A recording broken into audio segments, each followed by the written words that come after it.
പ്രശംസിപ്പാൻ വക ഉണ്ടെങ്കിലോ അത് യേശുവിൻ സന്നിധിയിൽ.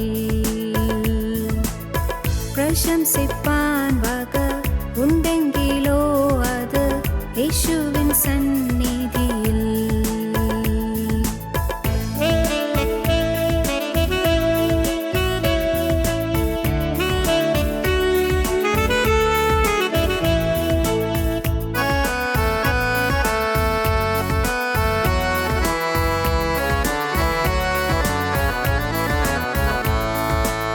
മാതാപിതാക്കളും സോദരർ ബന്ധുക്കൾ ആരുവെടിഞ്ഞിടിലും അനാഥനായി നിന്നെ കൈവിടുകില്ലെന്ന് അരുളിയോൻ കൂടെയുണ്ട്.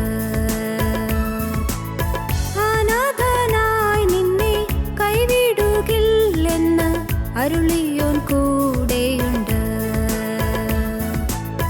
ആശ്രയിപ്പാനൊരു നാമമുണ്ടെങ്കിലത് യാഹല്ലാതാരുമില്ല.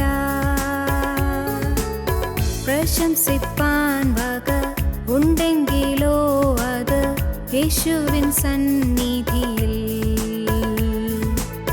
പ്രശംസിപ്പാൻ വക ഉണ്ടെങ്കിലോ അത് യേശുവിൻ സന്നിധിയിൽ. ഞങ്ങളും ക്രൂശിക്കപ്പെട്ട ക്രിസ്തുവിനെ പ്രസംഗിക്കുന്നു. ദൈവ തിരുനാമത്തിന് മഹത്വം ഉണ്ടാകട്ടെ. ബഹുമാനപ്പെട്ട അച്ഛന്മാർക്കും സ്നേഹം നിറഞ്ഞ സഹോദരി സഹോദരന്മാർക്കും കർത്താവായ യേശു ക്രിസ്തുവിൻ്റെ പരിശുദ്ധമായ നാമത്തിൽ എൻ്റെ വിനീതമായി വന്ദനം. നമുക്ക് തിരുവചനത്തിൽ നിന്ന് ഒരു വാക്യം വായിക്കാം. കോരിന്ത്യർക്ക് എഴുതിയ 2-ാമത്തെ ലേഖനം 13-ാം അധ്യായം 11-12 വാക്യങ്ങൾ വായിക്കാം.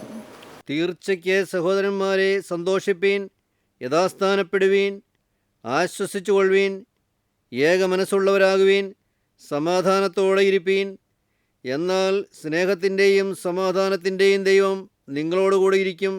വിശുദ്ധ ചുംബനം കൊണ്ട് അന്യോന്യം വന്ദനം ചെയ്യുവീൻ. അപ്പോസ്തലനായ പൗലോസ് കോരിന്ത്യർക്കുള്ള ലേഖനത്തിൽ അവിടെയുള്ള ദൈവമക്കളെ പ്രബോധിപ്പിക്കുന്ന ഒടുവിലത്തെ പ്രബോധന വാക്യങ്ങളാണ് നാം ഇപ്പോൾ കേട്ടത്.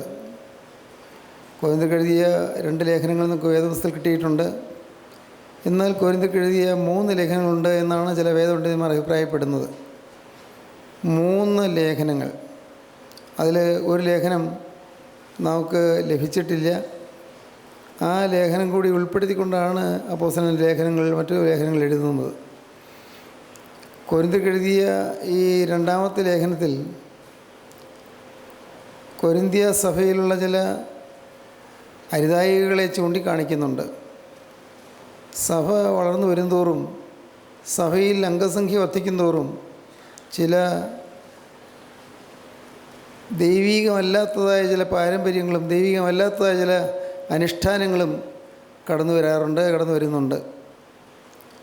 ആളുകളുടെ എണ്ണം കുറവായിട്ടുള്ള കാലങ്ങളിൽ അത്രയും പ്രയാസമേറിയ വിശ്വാസ വൈവിധ്യങ്ങൾ വരാറില്ല. എന്നാൽ കൂടുതൽ ആളുകൾ സഭയിലുണ്ടാകുമ്പോൾ സ്വാഭാവികമായും പലതരത്തിലുള്ളതായ ആളുകൾ കൂടിച്ചേർന്ന് വരുമ്പോൾ പരസ്പരമുള്ള ഈർഷ്യ, അഭിപ്രായ വ്യത്യാസം, പിണക്കം, ചിലപ്പോൾ അസൂയ, ചിലപ്പോൾ ദൈവവേലയിൽ പോലും അസൂയ, ദൈവവേലയിൽ കൃപാവരങ്ങൾ ഉപയോഗിക്കുന്നതിനെക്കുറിച്ചുള്ളതായ അവരുടെ തെറ്റായ ധാരണകൾ, ഇതെല്ലാം സ്വാഭാവികമായി ഉണ്ടാകാവുന്നതാണ്. അതെല്ലാം കോരിന്ത്യ സഭയിലുണ്ടായിരുന്നു. കോരിന്ത്യർക്ക് എഴുതിയ 1-ാമത്തെ ലേഖനം വാസ്തവത്തിൽ അപ്പോസ്തലന് എല്ലാ സഭകൾക്കുമുള്ള മഹത്തായ ആശയങ്ങൾ, വളരെ വിലപ്പെട്ടതായ കാര്യങ്ങൾ വിവരിച്ച് പ്രസ്താവിക്കുന്നവയാണ്.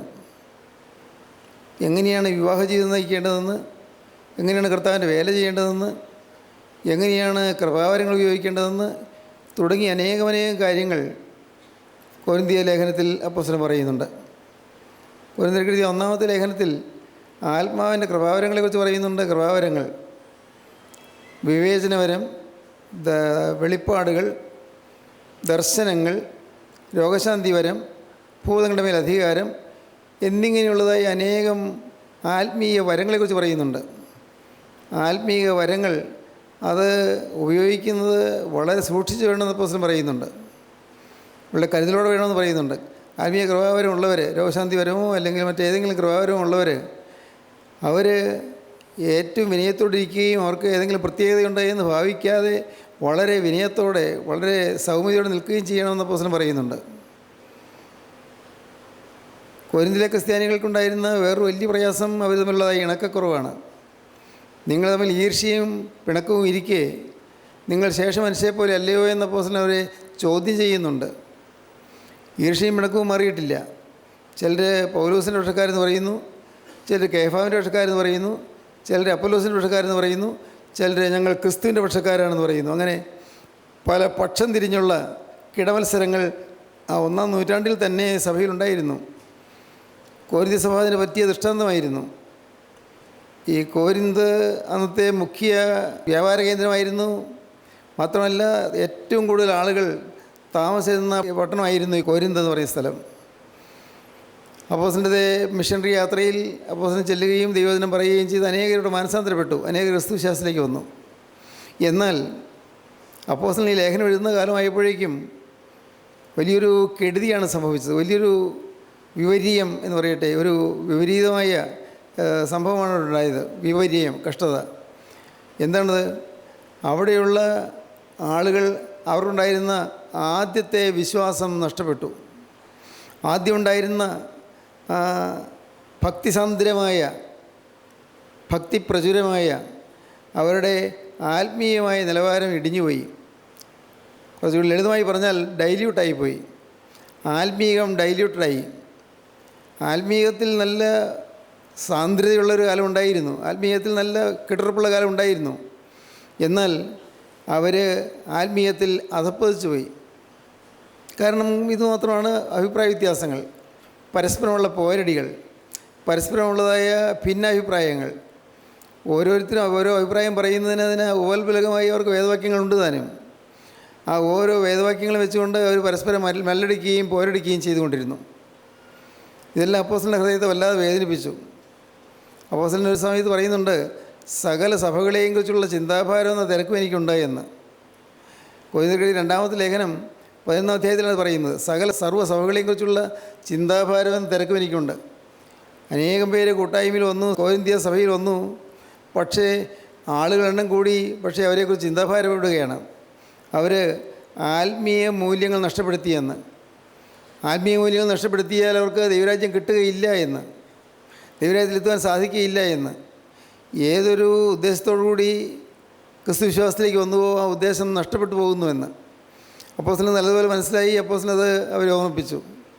അങ്ങനെ 2-ാമത്തെ ലേഖനത്തിൻ്റെ ഒടുവിലത്തെ അധ്യായമായി 13-ാം അധ്യായത്തിലേക്ക് വരുമ്പോൾ അപ്പോസ്തലൻ്റെ അവസാന ഭാഗത്ത് പറയുകയാണ്, എനിക്ക് മൊത്തത്തിൽ ഒരു കാര്യമേ പറയാനുള്ളൂ. തീർച്ചയ്ക്ക് മൊത്തത്തിൽ പൊതുവായി ഒരു കാര്യമേ പറയാനുള്ളൂ. നിങ്ങൾ യഥാസ്ഥാനപ്പെടുവീൻ, യഥാസ്ഥാനപ്പെടുവീൻ. നിങ്ങളുടെ ജീവിതത്തിൽ ഇത് സംഭവിച്ചിരിക്കുന്ന ഒരു അപകടം യഥാസ്ഥാനപ്പെട്ടിട്ടില്ല. നിങ്ങൾ ആയിരിക്കേണ്ടുന്ന സ്ഥാനത്ത് നിങ്ങൾ എത്തിയിട്ടില്ല. ആയിരിക്കേണ്ടുന്ന സ്ഥാനം വിട്ട് നിങ്ങൾ പോയതിനു ശേഷം തിരികെ നിങ്ങൾ വന്നിട്ടില്ല. യഥാസ്ഥാനപ്പെടുവീൻ. ഒരു നല്ല സ്ഥാനം നിങ്ങൾക്കുണ്ടായിരുന്നു. സ്ഥാനം വെച്ചാൽ പുറമേയുള്ള പദവിയോ അധികാരമല്ല, നല്ലൊരു സ്ഥാനം നിങ്ങൾക്കുണ്ടായിരുന്നു. എന്നാൽ ദൈവസന്നിധിയിലുള്ളതായ ആ സ്ഥാനം നിങ്ങൾ നഷ്ടപ്പെടുത്തി കളഞ്ഞു. ദൈവസന്നിധിയിൽ നിങ്ങൾക്കുള്ളതായ വില നിങ്ങൾ നഷ്ടപ്പെടുത്തി കളഞ്ഞു. നിങ്ങൾ കൊരിന്തിലെ വിശ്വാസികൾക്ക് ദൈവസന്നിധിയിൽ ഒരു മൂല്യബോധം ഉണ്ടായിരുന്നു, ഒരു നല്ല ആത്മീയ നിലവാരമുണ്ടായിരുന്നു. കർത്താവ് അവരെ പ്രശംസിച്ചിരുന്ന കാലം ഉണ്ടായിരുന്നു.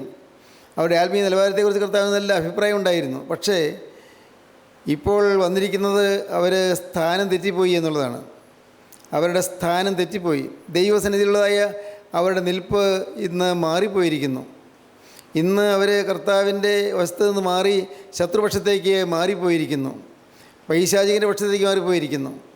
വചനം കേട്ടവരാണ്, മാനസാന്തരം അനുഭവിച്ചവരാണ്, ദൈവിക വചനത്തിൻ്റെ മർമ്മം ഗ്രഹിച്ചവരാണ്, കൃപാവരങ്ങൾ പ്രാപിച്ചവരാണ്. അവരിൽ ചിലർ പ്രാർത്ഥിച്ചാൽ രോഗശാന്തി കിട്ടും. അവരിൽ ചിലർ ദൈവത്തിൻ്റെ വചനം ഉദ്ധരിച്ചുകൊണ്ട് പ്രവചിക്കുമ്പോൾ അവിടെ ആത്മാവ് വ്യാപരിച്ചിരുന്നു, പ്രവചനപരം ആത്മാവ് വ്യാപരിച്ചിരുന്നു. അവർ ചിലർ ദൈവത്തിൻ്റെ മർമ്മങ്ങൾ പ്രസ്താവിക്കുമായിരുന്നു. എന്നാൽ ഇന്ന് അതെല്ലാം പോയി, ആ പദവിയെല്ലാം പോയി, ദൈവസന്നിധിയിലായി പദവി പോയി, ആത്മീക മൂല്യങ്ങൾ വിലയിടിഞ്ഞു പോയി. ആത്മീയ സംസ്കാരം വിലയിടിഞ്ഞു പോയി. ആത്മീയമായ ശ്രേഷ്ഠതകളും നന്മകളും തകർന്നുപോയി. ഒരു വലിയ ദയനീയ സ്ഥിതിയാണ് വന്നത് കൊരിന്ത്യർ സഭയ്ക്ക്. അപ്പോസ്തലന്മാരുടെ വേദനയോടെയാണ് പറയുന്നത്, ഇനി ഒരു പോംവഴിയേ ഉള്ളൂ. എനിക്ക് നിങ്ങളുടെ അവസാനമായി ഒന്നേ നിങ്ങളോട് പറയാനുള്ളൂ, നിങ്ങൾ യഥാസ്ഥാനപ്പെടുവീൻ. നിങ്ങൾ എവിടെ നിന്ന് മാറിപ്പോയോ അങ്ങോട്ട് തിരികെ വരുവീൻ. നിങ്ങൾ മാറിപ്പോയ ആ ഉന്നതമായ സ്ഥാനം നിങ്ങൾ നഷ്ടപ്പെടുത്തി എന്നുള്ള കാര്യം നിങ്ങൾ തിരിച്ചറിയുവീൻ. നിങ്ങൾക്കുണ്ടായിരുന്ന അനുഗ്രഹമായ അനുഭവങ്ങളെല്ലാം നഷ്ടപ്പെടുത്തിയെന്ന് നിങ്ങൾ മനസ്സിലാക്കുവീൻ. ഒരു കാലത്ത് നിങ്ങൾക്ക് ആത്മാവിൻ്റെ തീയുണ്ടായിരുന്നു. നിങ്ങളന്ന് വിവിധ ഭാഷകൾ സംസാരിച്ചിരുന്നു. ദൂതന്മാരുടെയും മാലാഖമാരുടെ ഭാഷകൾ സംസാരിച്ചിരുന്നു. ദൈവത്തിൻ്റെ അത്ഭുതകരമായ കൃപയാൽ അവർക്ക് ഭാഷാവരം കിട്ടിയിരുന്നു. അവർക്ക് വ്യാഖ്യാനവരം കിട്ടിയിരുന്നു. അവർക്ക് ഭൂതങ്ങളുടെ മേൽ അധികാരം കിട്ടിയിരുന്നു. എല്ലാം ഉണ്ടായിരുന്നു. അതെല്ലാം ഒരു വ്യക്തിത്വത്തോട് ചേർന്നതായി, എന്ന് വെച്ചാൽ അവരുടെ ആളത്തോട് ചേർന്നതായി മാത്രം നിലകൊണ്ടു എന്ന് പറഞ്ഞാൽ അവർക്ക് വ്യക്തിപരമായ ചില ലാഭങ്ങളായി മാത്രമേ അത് കണ്ടുള്ളൂ. എൻ്റെ ഏതാണ്ട് ചില നന്മകൾ കൊണ്ടാണ് എനിക്ക് കൃപാവരം ലഭിച്ചതെന്ന് അവർ അഭിമാനിച്ചു. എൻ്റെ ആത്മീയ നിലവാരത്തിൻ്റെ ഔന്നത്യമാണ് എനിക്ക് രോഗശാന്തിപരമുള്ളത് അല്ലെങ്കിൽ കൃപാവരമുള്ളത് എന്ന് അവർ വിചാരിച്ചു. ഒരാളെ കണ്ടാൽ ആളുടെ ഉള്ളിൽ ദൈവത്തിൻ്റെ ആത്മാവാണോ അതോ ദുഷ്ടൻ്റെ ദുരാത്മാവാണോ പൈശാചിക ആത്മാവാണോ എന്ന് തിരിച്ചറിയാനുള്ള വിവേചനം അവർക്കുണ്ടായിരുന്നു. അതെല്ലാം അവർ വളരെ അഭിമാനമായി കണ്ടു. അതിലവർ പുകഴ്ന്നതിൽ പ്രശംസിച്ചു. അങ്ങനെ അവരുടെ ജീവിതത്തിൽ വലിയ തെറ്റുകൾ സംഭവിച്ചു. പ്രിയപ്പെട്ടവരെ, കൊരിന്ത്യർ ലേഖനം പഠിക്കാൻ തുടങ്ങിയാൽ കുറേയേറെ കാര്യങ്ങൾ പഠിക്കാനുണ്ട്. നമ്മുടെ ജീവിതത്തിലേക്ക് തിരിഞ്ഞു നോക്കിയാൽ നമുക്ക് അനേകം കാര്യങ്ങൾ ഗ്രഹിക്കാൻ സാധിക്കും. യഥാസ്ഥാനപ്പെടേണ്ടതിൻ്റെ ആവശ്യകത നമുക്ക് മനസ്സിലാകും. നാം സ്ഥാനം തെറ്റി നിൽക്കുകയാണെന്ന്. സ്ഥാനം തെറ്റി. നമുക്കുള്ള ഒരു അനുഗ്രഹീതമായ സ്ഥാനം ഉണ്ടായിരുന്നു ദൈവസന്നിധിയിൽ. അനുഗ്രഹീതമായ ഒരു പദവി ഉണ്ടായിരുന്നു ദൈവസന്നിധിയിൽ. നമ്മെക്കുറിച്ച് കർത്താവ് അഭിമാനത്തോടെ മാലാഖമാരോട് സംസാരിക്കാറുണ്ടായിരുന്നു. സ്വർഗത്തിലെ നിത്യനായ ദൈവം നമ്മെക്കുറിച്ച് അഭിമാനത്തോടെ സംസാരിക്കുക എന്ന് പറയുന്നത് എത്രയോ വലിയ കാര്യമാണ്. ദൈവം അവരുടെ ദൈവമെന്ന് വിളിക്കപ്പെടുവാൻ ലജ്ജിക്കുന്നില്ല എന്ന് എബ്രായ ലേഖന കർത്താവ് പറയും. ദൈവം അവരുടെ ദൈവമെന്ന് വിളിക്കപ്പെടുവാൻ ലജ്ജിക്കുന്നില്ല. ഇന്ന കൂട്ടായ്മയിലെ ദൈവമക്കളുടെ ദൈവമാണ് ഞാനെന്ന് പറയാൻ കർത്താവിന് ലജ്ജയില്ലാത്തൊരു കാലം ഉണ്ടായിരുന്നു. കാരണം ആത്മാവിന് തീക്ഷ്ണത നമുക്കുണ്ടായിരുന്നു. ശരിയല്ലേ? ഒരു കാലത്തുണ്ടായിരുന്ന തീക്ഷ്ണത ഇന്ന് നോക്കുന്നുണ്ടോ? പല കാരണങ്ങളായിരിക്കാം. ഒരു കാലത്തുണ്ടായിരുന്ന ആത്മാവിൻ്റെ ആ തീക്ഷ്ണമായ എരിവേറിയ അനുഭവം നോക്കുന്നുണ്ടോ? ഇല്ല എന്നുള്ളതാണ് സത്യം. ഇന്ന് നമുക്ക് പറ്റിയിരിക്കുന്ന ഒരു വലിയ അപകടം, നാം സ്വർഗത്തോളം ഉയർന്നു പോയതുപോലെ ചിന്തയാണ് നമുക്ക് വന്നത്. നീയോ കഫർന്നവുമേ, സ്വർഗത്തോളം നീ ഉയർന്നിരിക്കുമോ, നീ പാതാളം വരെ താണുപോകുമെന്ന് കർത്താവ് പറഞ്ഞു. കർത്താവിൻ്റെ വീര്യപ്രവൃത്തികൾ പലതും കഫർന്നവുമിൽ നടന്നു. കഫർന്നവുമിൽ നടന്ന ആ വീര്യപ്രവൃത്തികൾ മൂലം അവർ അഭിമാനം കൊണ്ടു. ഞങ്ങളുടെ ദേശത്താണ് കർത്താവ് വരുന്നത്, ഞങ്ങളുടെ ദേശത്താണ് കർത്താവ് പ്രവർത്തിക്കുന്നത്, ഞങ്ങളുടെ ദേശത്താണ് കർത്താവ് അത്ഭുതങ്ങൾ പ്രവർത്തിക്കുന്നത് എന്ന് അവർ അഭിമാനത്തോടെ പറഞ്ഞുകൊണ്ടിരുന്നു. കർത്താവ് തന്നെ അവരോട് പറഞ്ഞു, അയ്യോ കഫർന്നവുമേ, പാതാളം വരെ താണുപോകും, നീ സ്വർഗത്തോളം ഉയർന്നിരിക്കുമോ? നീ നിന്നെ തന്നെ പ്രശംസിച്ച് ഉയർന്നിരിക്കുകയാണ്. ഒരുപക്ഷെ ഇത് നമ്മുടെ ഈ കൂട്ടായ്മയെ സംബന്ധിച്ചും സത്യമാണെന്ന് തോന്നുന്നു. നമ്മിൽ പലരും ആത്മീയ അഹങ്കാരമുള്ളവരാണ്. ഞങ്ങൾ സത്യവചനം കിട്ടുന്നവരാണ്, സത്യവചനം പറയുന്നവരാണെന്നൊരു തോന്നൽ നമുക്കുണ്ട്. ഞങ്ങൾ അതുവിധം പറഞ്ഞ് സമയം കളയുന്നവരല്ല, ഞങ്ങൾ ജീവൻ്റെ വചനം പ്രസ്താവിക്കുന്നവരാണെന്നുള്ള തോന്നൽ നമുക്കുണ്ട്. ഞങ്ങളുടെ കൂട്ടായ്മയിൽ വന്നാൽ അത്ഭുതങ്ങൾ കാണാം, അനുഗ്രഹങ്ങൾ കാണാം, ഞങ്ങളുടെ കൂട്ടായ്മ സത്യ കൂട്ടായ്മയാണെന്ന് അഭിമാനത്തോടെ പറയും. പക്ഷേ വാസ്തവത്തിൽ എന്താണ് സംഭവിച്ചിരിക്കുന്നത്? ഇന്ന് സ്ഥാനം തെറ്റിയാണ് നിൽക്കുന്നത്. ഇന്ന് അപകടകരമായ സ്ഥാനത്താണ് നിൽക്കുന്നത്. ആത്മീയമായ മൂല്യങ്ങൾ നഷ്ടപ്പെട്ടു പോയിരിക്കുന്നു. ആത്മീയമായ ശ്രേഷ്ഠതകൾ നഷ്ടപ്പെട്ടു പോയിരിക്കുന്നു. പ്രിയപ്പെട്ടവരെ, ശരിയല്ലേ? നിങ്ങൾക്ക് തന്നെത്താൻ മനസ്സിലാക്കാൻ സാധിക്കുന്നുണ്ടോ? ദൈവം നമ്മെ ആക്കിയ സ്ഥാനത്താണ് നാം നിൽക്കുന്നത്. ദൈവം നമ്മെ ഓരോരുത്തരെയും ഓരോ സ്ഥാനങ്ങൾ നിർത്തിയിരുന്നു. ഓരോരുത്തർക്കും അർഹമായ സ്ഥാനങ്ങൾ തന്നിരുന്നു. അനുഗ്രഹീതമായ പദവികൾ തന്നിരുന്നു. ദൈവത്തിന് സ്തോത്രം. ഞാൻ വീണ്ടും പറയട്ടെ, മാലാഖമാർക്ക് നാം പരിചിതരായിരുന്നു. മാലാഖമാർക്ക് നമ്മെ പരിചയമായിരുന്നു. സ്വർഗത്തിലെ മാലാഖമാർ നമ്മെക്കുറിച്ച് സന്തോഷിച്ചിരുന്നു. ദൈവത്തിന് സ്തോത്രം. മാനസാന്തരപ്പെടുന്നൊരു പാപിയെ ചൊല്ലി സ്വർഗത്തിൽ സന്തോഷമുണ്ടാകും. മാനസാന്തരപ്പെടുന്നൊരു പാപിയെ ചൊല്ലി ദൈവദൂതന്മാരുടെ മുമ്പാകെ സന്തോഷമുണ്ടാകുമെന്ന് കർത്താവ് തന്നെ പറഞ്ഞു. അങ്ങനെ ദൈവദൂതന്മാർ സന്തോഷിച്ചൊരു കാലം ഉണ്ടായിരുന്നു. ദൈവത്തിന് സ്തോത്രം. ഇന്നോ നമ്മുടെ ജീവിതത്തിലെ പാപങ്ങൾ കണ്ടിട്ട്, നമ്മുടെ ജീവിതത്തിലെ അഹങ്കാരം കണ്ടിട്ട്, നമ്മുടെ ജീവിതത്തിലെ സ്വാർത്ഥത കണ്ടിട്ട്, നമ്മുടെ ജീവിതത്തിലെ സ്ഥാനമോഹം കണ്ടിട്ട്, നമ്മുടെ ജീവിതത്തിലെ ഇണക്കക്കുറവുകളും പിണക്കങ്ങളും കണ്ടിട്ട് ദൈവത്തിൻ്റെ മാലാഖമാർ ഇന്ന് പരസ്പരം ആലിംഗനം ചെയ്തുകൊണ്ട് കരയുകയാണ്, കെട്ടിപ്പിടിച്ച് കരയുകയാണ്. ദൈവത്തിന് സ്തോത്രം. കാരണം മാലാഖമാർ കരയാൻ കാരണം ഉന്നതമായ ഒരു പദവി ദൈവദാസന് കിട്ടിയിരുന്നതാണല്ലോ. ഈ മകൾക്ക് ഉയർന്നൊരു സ്ഥാനം ഞാൻ കൊടുത്തിരുന്നതാണല്ലോ, പക്ഷേ അതവൾ നഷ്ടപ്പെടുത്തിയല്ലോ എന്നുള്ള വേദന. ദൈവത്തിന് സ്തോത്രം. പ്രിയപ്പെട്ടവരെ, ഇന്ന് പലരും പല കക്ഷികളായി മാറുകയാണ്. അപ്പോലോസിൻ്റെ കക്ഷി, പൗലോസിൻ്റെ കക്ഷി, കേഫാവിൻ്റെ കക്ഷി, ക്രിസ്തുവിൻ്റെ കക്ഷി, ഇങ്ങനെ പല കക്ഷികളായി മാറുകയാണ്. ചില ദൈവമക്കളെ പൂജിക്കുകയാണ്. ചില ദൈവമക്കൾ, ഞാൻ വ്യക്തമായി പറയാം, നിങ്ങൾ അനേകം പേര് ചില ദൈവമക്കളെ പൂജിക്കുന്നവരാണ്. ദൈവമക്കളെ നിങ്ങൾ വളരെ ആരാധിക്കുന്ന ഭാഗമാണ്. പ്രിയപ്പെട്ടവരെ, അതെല്ലാം ഭോഷ്കാണ്, അതെല്ലാം തിന്മയാണ്. ഒരു ദൈവത്തിനെ നിങ്ങൾ പൂജിക്കേണ്ട. വേണം നിങ്ങൾ പൂജിക്കുകയും ആരാധിക്കുകയും ചെയ്യാൻ കർത്താവായ യേശു ക്രിസ്തു ഉണ്ട്. ക്രിസ്തു മാത്രം. ഇടയൻ ക്രിസ്തുവാണ്, നായകൻ ക്രിസ്തുവാണ്, നാഥൻ ക്രിസ്തുവാണ്. ക്രിസ്തു മാത്രമാണ് രക്ഷിതാവ്. മറക്കരുത്, നമ്മുടെ ജീവിതത്തിൽ മറന്നു പോകരുത്. കൂട്ടായ്മ ഇന്ന് വിപുലമായപ്പോൾ, കൂട്ടായ്മ ഇന്ന് കൂടുതൽ ആളുകൾ സംഘടിക്കുന്ന വലിയൊരു കൂട്ടമായി മാറിയപ്പോൾ ഇന്ന് മനുഷ്യരെ കാണുന്നു, ദൈവത്തെ കാണുന്നില്ല. ദൈവത്തിന് സ്തോത്രം. മനുഷ്യരെയാണ് കാണുന്നത്. മനുഷ്യരുടെ അടുക്കലേക്ക് ആളുകൾ ഓടുകയാണ്. മനുഷ്യരുടെ അടുക്കൽ ചെന്ന് സങ്കടങ്ങൾ പറയുകയാണ്. സങ്കടങ്ങൾ പറയേണ്ട എന്ന് ഞാൻ പറയില്ല, പക്ഷേ അത് തെറ്റായൊരു പ്രവണതയാണ്. നിങ്ങൾ പോകേണ്ടത് ക്രിസ്തുവിൻ്റെ പാദപീഠത്തിലേക്കാണ്. ഇവിടെ വന്ന് വചനം കേട്ടതിന് ശേഷം നിങ്ങൾ തനിയെ ക്രിസ്തുവിൻ്റെ പാദപീഠത്തിൽ ഇരിക്കണം. വചനം കേട്ട് വചനം ഗ്രഹിച്ചതിന് ശേഷം ക്രിസ്തുവിൻ്റെ പാദപീഠത്തിലിരുന്ന് നിങ്ങളെ തന്നെ നിങ്ങൾ കാണണം. നിങ്ങളുടെ പാവങ്ങൾ ഓരോന്നോരോന്നായി കാണണം. ഓരോ പാവവും കണ്ടിട്ട് അത് ഏറ്റുപറഞ്ഞ് ഉപേക്ഷിച്ചിട്ട് കർത്താവേ നീ എന്നെ കൈക്കൊള്ളണമേ, എൻ്റെ പാവം ക്ഷമിക്കണമേ എന്ന് പറഞ്ഞ് പ്രാർത്ഥിക്കണം. ഇന്ന് അങ്ങനെയുള്ള അനുതാപം ഇന്ന് നമ്മുടെ ജീവിതത്തിൽ ഇല്ലാതെ പോയിരിക്കുന്നു. അനുതാപവും ഇല്ല. ഇന്ന് പലർക്കും സാക്ഷ്യമില്ല, പക്ഷേ പ്രസംഗിക്കാൻ വചനമുണ്ട്. കാരണം അറിവുണ്ട്, പക്ഷേ സാക്ഷ്യമില്ല. സാക്ഷ്യം അനുഭവ സാക്ഷ്യമാണ്. ഇപ്പോൾ പിടിച്ച മീനുകൾ ചിലത് കൊണ്ടുവരുവീൻ എന്ന് കർത്താവ് പറഞ്ഞു. ഇപ്പോൾ പിടിച്ച മീനുകൾ ചിലത് കൊണ്ടുവരുവീൻ. എത്ര പേർക്ക് ഇപ്പോൾ പിടിച്ച മീൻ കൊണ്ടുവരാനുണ്ട്? ഇപ്പോൾ പിടിച്ച മീനുകൾ ഞാൻ പറയുന്നത് നിങ്ങൾക്ക് മനസ്സിലാകുമോ? മീൻ എന്ന് പറയുന്നത് ഇപ്പോൾ ഈയിടെ നിങ്ങൾക്ക് കിട്ടിയ അനുഭവം പറയാനാണ് പറയുന്നത്. ഈയിടെ കിട്ടിയ അനുഭവം. സാക്ഷ്യം പറയുന്നവർ വർഷങ്ങൾക്ക് മുമ്പ് കിട്ടിയ അനുഭവം പറയുന്നു, വേണ്ട എന്നല്ല. എന്നാൽ ഇന്ന് എനിക്ക് കർത്താവ് ഇന്ന അനുഭവം തന്നു. എൻ്റെ ജീവിതത്തിൽ ഇന്ന തെറ്റുണ്ടെന്ന് കർത്താവ് എനിക്ക് കാണിച്ചു തന്നു. എൻ്റെ ജീവിതത്തിൽ ഞാൻ ഒരു പോലും മനസ്സിലാക്കാതിരുന്ന ചില വലിയ തെറ്റായ വശങ്ങളുണ്ടായെന്ന് കർത്താവ് എനിക്ക് കാണിച്ചു തന്നു. ഇന്ന് കർത്താവ് എനിക്ക് ശുദ്ധീകരണത്തിനുള്ള വാക്കുകൾ തന്നു. ഇപ്പോൾ പിടിച്ച മീനുകൾ കൊണ്ടുവരുവീൻ. ദൈവത്തിൻ്റെ സ്വന്തം. അതാണ് സാക്ഷാത്തായ ശരിയായ സാക്ഷ്യവചനം. സാക്ഷ്യം പറയണം. നമ്മുടെ ജീവിതത്തിൽ സാക്ഷ്യം ഉണ്ടായിരിക്കണം. ഇന്ന് ജീവിതത്തിൽ സാക്ഷ്യമില്ലാതെ സാക്ഷ്യം പറയുന്നവർ ധാരാളം പേരുണ്ട്. ദൈവത്തിന് സ്തോത്രം. പ്രിയപ്പെട്ടവരെ, നിങ്ങൾ ഓർക്കുക, നമ്മുടെ ജീവിതത്തിൽ സനാതന മൂല്യങ്ങൾ നഷ്ടപ്പെട്ടു പോയിരിക്കുന്നു. ധാർമ്മിക മൂല്യങ്ങൾ നഷ്ടപ്പെട്ടു പോയിരിക്കുന്നു. വിശുദ്ധിയെക്കുറിച്ചുള്ള കാഴ്ചപ്പാടുകൾ നഷ്ടപ്പെട്ടു പോയിരിക്കുന്നു. വിശുദ്ധിക്ക് വേണ്ടിയുള്ളതായ ആ തീക്ഷ്ണതയും അതിനുള്ളതായ ആവേശവും നമുക്ക് നഷ്ടപ്പെട്ടു പോയിരിക്കുന്നു. എനിക്കൊരു വിശുദ്ധനാകണമെന്നുള്ളതായ ആഗ്രഹം നഷ്ടപ്പെട്ടു പോയിരിക്കുന്നു. നാം ഇന്ന് കൂട്ടായ്മയിൽ വരുന്നു, കൂട്ടായ്മയിൽ ഒന്ന് സംബന്ധിച്ച് പോകുന്നു, വചനം കേൾക്കുന്നു, വചനം വായിക്കുന്നു, പക്ഷേ ചില ചടങ്ങുകൾ ആചരിക്കുന്നുള്ളതല്ലാതെ അതിൽ കവിഞ്ഞ് ആന്തരികമായ അനുഭവത്തിൻ്റെ തീക്ഷ്ണത നമുക്ക് ഇല്ലാതെ പോയിരിക്കുന്നു. സത്യമല്ലേ? ദൈവത്തിന് സ്തോത്രം. യഥാസ്ഥാനപ്പെടേണ്ടിയിരിക്കുന്നു. യഥാസ്ഥാനപ്പെടുവീൻ. പൗലോസ്ലീഹയുടെ വേദനയോട് പറയുകയാണ്, അയ്യോ തീർച്ചയ്ക്ക് സഹോദരന്മാരെ നിങ്ങൾ യഥാസ്ഥാനപ്പെടുവീൻ. കാരണം എന്താണെന്നറിയാമോ? നിങ്ങൾക്ക് അകത്ത് സന്തോഷം കിട്ടണമെങ്കിൽ യഥാസ്ഥാനപ്പെടണം. നമുക്ക് ആ വാക്യം ഒന്നുകൂടെ വായിക്കാം. തീർച്ചയ്ക്ക് സഹോദരന്മാരെ സന്തോഷിപ്പീൻ, യഥാസ്ഥാനപ്പെടുവീൻ.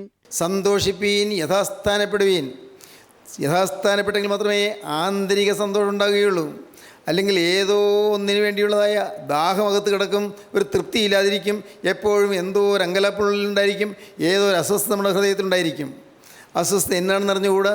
ഏതോ ഒരു അസ്വസ്ഥത, ഏതോ ഒരു ശൂന്യത, ഏതോ ഒരു അസംതൃപ്തി ഇല്ലേ? നിങ്ങൾ ചിന്തിച്ച് നോക്കൂ.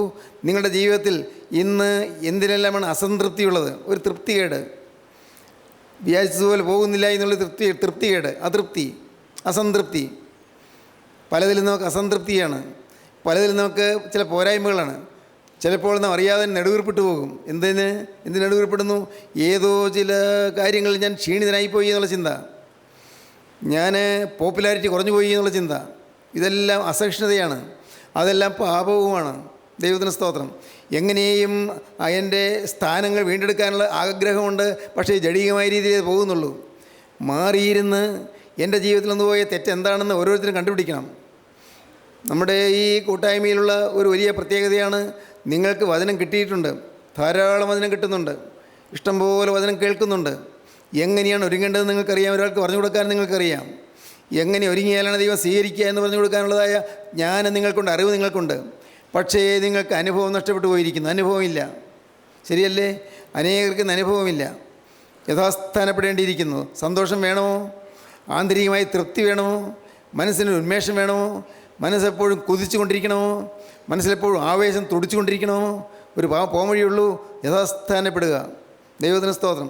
തുടിക്കുന്ന ഈ ആനന്ദത്തിൻ്റെ ലഹരിയിൽ മതിമറന്ന് ദൈവത്തെ സ്തുതിക്കാൻ സാധിക്കുന്നുണ്ടോ? ഇല്ല. സ്തുതി എന്ന് പറഞ്ഞുകൊണ്ടിരിക്കും, കുറേ നേരം പറഞ്ഞുകൊണ്ടിരിക്കും, വേദപുസ്തകം വായിച്ചുകൊണ്ടിരിക്കും, ചടങ്ങുകളെല്ലാം ഉണ്ട്. പക്ഷേ ആന്തരാത്മാവിൻ്റെ ഉൾത്തടങ്ങളിൽ നിന്ന് ഉയർന്നു വരുന്നതായ സ്തുതിയുടെ അമോഘമായ അത്യത്ഭുതകരമായ അനുഭവങ്ങളിലേക്ക് കടന്നു വരാൻ ആർക്കും സാധിക്കുന്നില്ല. സ്തോത്രം, ദൈവത്തിന് സ്തോത്രം. പ്രിയപ്പെട്ടവർ, ശരിയല്ലേ? ഞാനിതെല്ലാം പറയുമ്പോൾ ഞാനും ഭയത്തോടെയാണ് പറയുന്നത്. ദൈവത്തിന് സ്തോത്രം. യഥാസ്ഥാനപ്പെടുവീൻ. കർത്താവേ, എൻ്റെ കർത്താവ് എന്നെക്കുറിച്ച് കണ്ടിരുന്നതായ ആ സ്ഥാനത്ത് നിന്ന് ഞാൻ മാറിപ്പോയോ? ചിന്തിക്കണം. കർത്താവ് എന്നെക്കുറിച്ച് കണ്ടിരുന്നതായ ആത്മീയമായ ആ ഒരു മേന്മയുടെ ആ വശത്ത് നിന്ന് ഞാൻ മാറിപ്പോയോ? ഞാൻ പിശാചിൻ്റെ പക്ഷത്തേക്ക് എവിടെയെങ്കിലും മാറിപ്പോയോ? എൻ്റെ ചിന്ത ലോകത്തിലേക്കായിപ്പോയോ? ലോക ഇമ്പങ്ങളിലേക്കായിപ്പോയോ? ലോക സന്തോഷങ്ങളിലേക്കായിപ്പോയോ? ജഡീക ഇമ്പങ്ങളിലേക്കായിപ്പോയോ? കർത്താവേ, ജഡീക ഇമ്പങ്ങളിൽ പോകുന്ന മനുഷ്യരോടുള്ളതായ കൂറ് എനിക്ക് വർദ്ധിച്ചു വരികയാണോ? അതോ അവരോട് വേർപാട് വലിക്കാൻ എനിക്ക് തോന്നുകയാണോ? ദൈവത്തിന് സ്തോത്രം. പ്രിയപ്പെട്ടവരെ, ചിന്തിച്ച് വരുമ്പോഴാണ് നാം മനസ്സിലാക്കുന്നത്, അയ്യോ, ഞാൻ യഥാസ്ഥാനപ്പെടേണ്ടിയിരിക്കുന്നുവെന്ന്. നിങ്ങൾ പലരും ഇത് ഗ്രഹിച്ചിട്ടില്ല എന്ന്. ശരിയായ സ്ഥാനത്തല്ല നിങ്ങൾ, ശരിയായ സ്ഥാനത്തല്ല നിങ്ങൾ. ഗ്രഹിക്കണം, ഞാൻ യഥാസ്ഥാനപ്പെടേണ്ടിയിരിക്കുന്നു, ശരിയായ സ്ഥാനത്തേക്ക് ഞാൻ വരേണ്ടിയിരിക്കുന്നു. ജീവനുള്ള ക്രിസ്തു എന്നെ വീണ്ടെടുത്തപ്പോൾ എന്നെക്കുറിച്ച് എന്തെല്ലാം ആഗ്രഹിച്ചുവോ ആ സ്ഥാനത്തേക്ക് ഞാൻ കയറി നിൽക്കേണ്ടിയിരിക്കുന്നു. ദൈവത്തിന് സ്തോത്രം. ഇന്ന് ആ ലാഡർ ഗോവണിയുടെ ആദ്യത്തെ പടിയിൽ പോലും ചവിട്ടിയില്ലാത്ത അനേകം പേരാണ് ഈ വാക്കുകൾ കേൾക്കുന്നത്.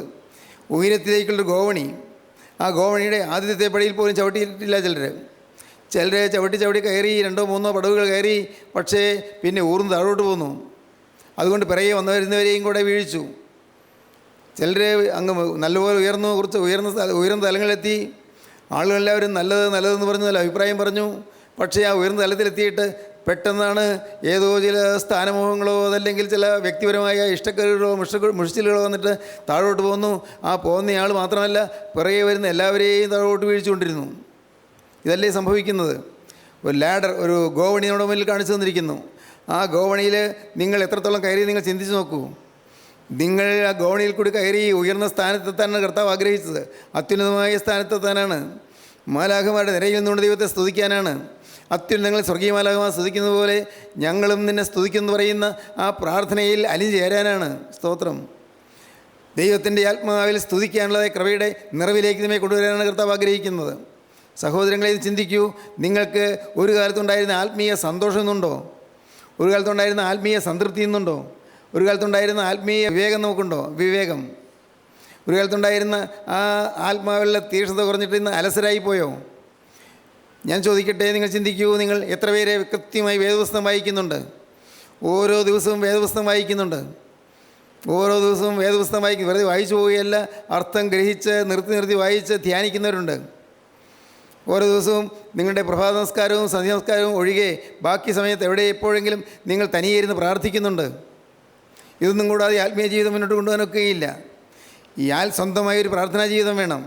സ്വന്തമായിരുന്ന് പ്രാർത്ഥിക്കണം. രാവിലെയും വൈകുന്നേരവും നമുക്ക് പ്രഭാത പ്രാർത്ഥനയും സന്ധ്യ നമസ്കാരമുണ്ട്. അത് നമ്മുടെ വീട്ടിൽ നടക്കുന്നതാണ്. അതുപോലും ഇല്ലാത്തവർ പക്ഷേ ഈ വാക്കുകൾ കേൾക്കുന്നുണ്ടായിരിക്കും, എനിക്ക് അറിഞ്ഞുകൂടാ.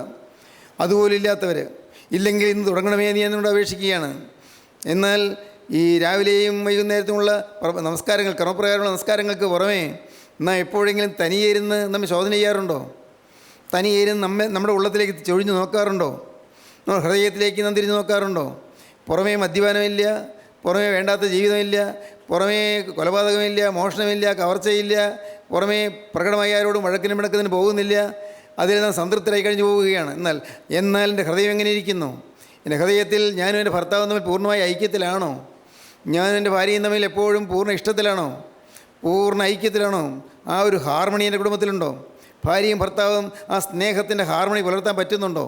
സ്തോത്രം. പ്രിയപ്പെട്ടവരെ, നിങ്ങൾ ചിന്തിക്കൂ. അപ്പോഴാണ് മനസ്സിലാകുന്നത്, ഞാൻ വിട്ടുപോയി കർത്താവേ, ഞാൻ സ്ഥാനം തെറ്റിപ്പോയി. നമ്മുടെ തെറ്റുകൾ നാം കാണുമ്പോൾ നാം കരഞ്ഞു പോകും. വാസ്തവത്തിൽ കരഞ്ഞു പോകും. കർത്താവേ, ഞാൻ ധരിച്ചതുപോലല്ലോ. എൻ്റെ തെറ്റുകൾ അങ്ങ് പർവ്വതം പോലെ ഉയർന്നിരിക്കുന്നല്ലോ, കുന്നുപോലെ ഉയർന്നിരിക്കുന്നല്ലോ. തെറ്റുകൾ ഏറെയാണല്ലോ. എൻ്റെ ദൈവമേ, ഈ തെറ്റുകളിൽ ഞാൻ ജീവിക്കുന്ന ഈ സമയത്ത് ഞാൻ ഈ ഭൂമിയിൽ നിന്ന് കടന്നുപോയാൽ ഞാൻ നിത്യ അന്ധകാരത്തിലേക്ക് പോകുമല്ലോ. ഇതെല്ലാം എനിക്ക് നീ വചനത്തിൽ കൂടി പറഞ്ഞു തന്നിട്ടുണ്ടല്ലോ.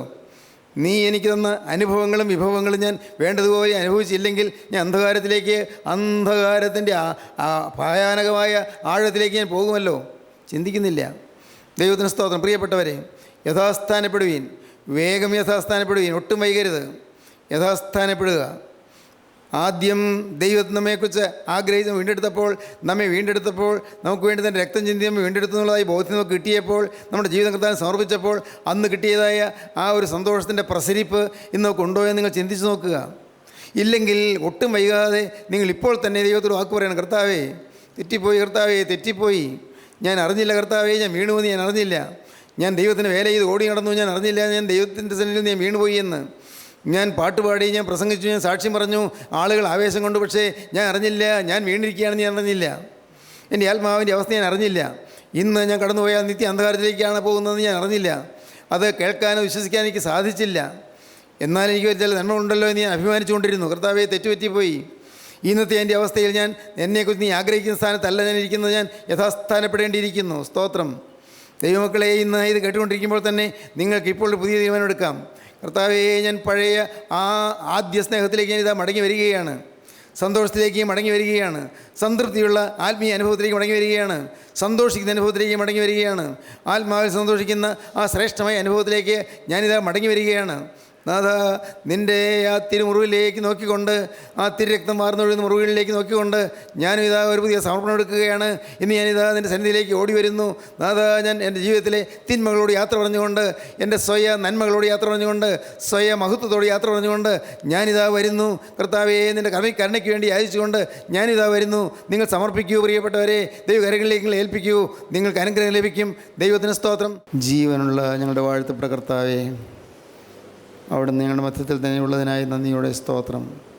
കർത്താവേ, അവിടുത്തെ ആണിപ്പാടുള്ള കരം ഞങ്ങളുടെ തലമേൽ വെച്ചതിനായി നന്ദിയോടെ സ്തോത്രം. നാഥാ, ഇന്ന് വ്യക്തമായ പ്രതിഷ്ഠയെടുത്തവരുടെ മേൽ തൃക്കരം വയ്ക്കണമേ. എല്ലാവരെയും വാഴ്ത്തി അനുഗ്രഹിക്കണമേ. സമാധാന ജീവിതം എല്ലാവർക്കും നൽകണമേ. രോഗികളെ സൗഖ്യമാക്കണമേ. മനോഭാവത്തിരിക്കുന്നവരുടെ ആകുലങ്ങൾ മാറ്റിക്കൊടുക്കണമേ. എല്ലാവരെയും സ്വർഗീയ നന്മകളാൽ നിറയ്ക്കണമേ. അവിടുത്തെ രണ്ടാമത്തെ വരവിന് വേണ്ടി ഞങ്ങളെല്ലാവരെയും ഒരുക്കണമേ.